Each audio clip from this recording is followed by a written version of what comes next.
எல்லாருக்கும் வணக்கம். வேர்ல்டு ஃபுல்லா இருக்கிற பாரம்பரிய உணவை உங்க வீட்டுக்கே கொண்டு வர எபிக் சமையலுக்கு வரவேற்கிறேன்.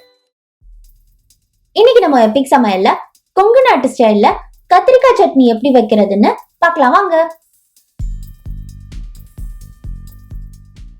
முதல்ல குக்கர்ல 5 கத்திரிக்காய் 4 தக்காளி ஆட் பண்ணிக்கலாம்.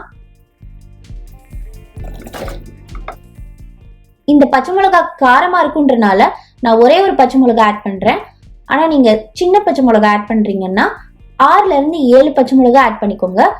இதோட சேர்த்து கொஞ்சம் புளியும் தண்ணியும் ஆட் பண்ணிட்டு இதை நம்ம க்ளோஸ் பண்ணி 3 விசில் விட்டுக்கலாம்.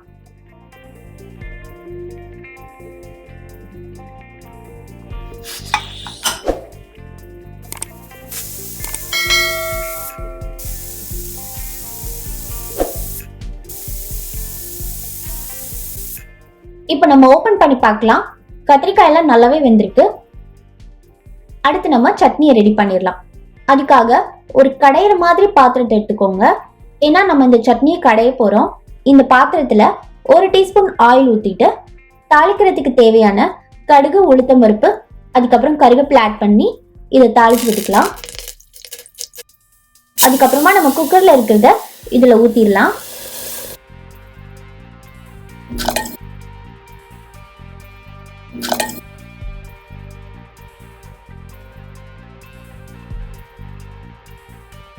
தேவையான அளவு உப்பும் மஞ்சத்தூளும் சேர்த்துட்டு இதை நல்லா மிக்ஸ் பண்ணி விட்டுக்கலாம். இப்போ ஃப்ளேமை நல்லா ஹைல வச்சுட்டு இது நல்லா ஒரு கொதி விட்டுட்டு இந்த சட்னியை கடைஞ்சிடலாம். இப்போ நம்ம இதை கடைஞ்சிடலாம். அதுக்காக முதல்ல இதுல இருக்கிற தண்ணி எல்லாம் வெளியே எடுத்துடலாம்.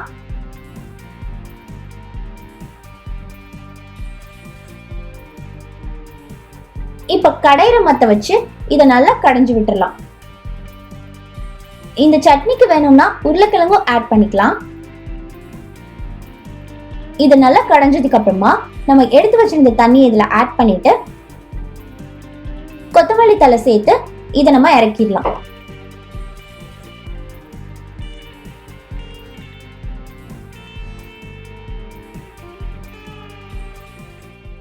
ஆஹா, கொங்கு ஸ்டைல் கத்திரிக்காய் சட்னி ரெடி.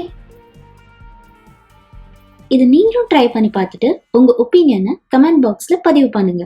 அப்புறம் அந்த லைக் பட்டனை டிஸ்ட்ராய் பண்ணுங்க. உணவே மருந்து. நன்றி. இந்த ரெசிபி உங்களுக்கு பிடிச்சிருந்ததுன்னா ஃப்ரெண்ட்ஸ் அண்ட் ஃபேமிலிக்கு ஷேர் பண்ணுங்க. வேர்ல்ட்ஸ் எபிக் ரெசிபி தெரிஞ்சுக்கணும்னா சப்ஸ்கிரைப் பண்ணுங்க. அதோட முதல் ஆளா புது வீடியோஸ் பார்க்கணும்னா பெல் ஐகானை கிளிக் பண்ணுங்க.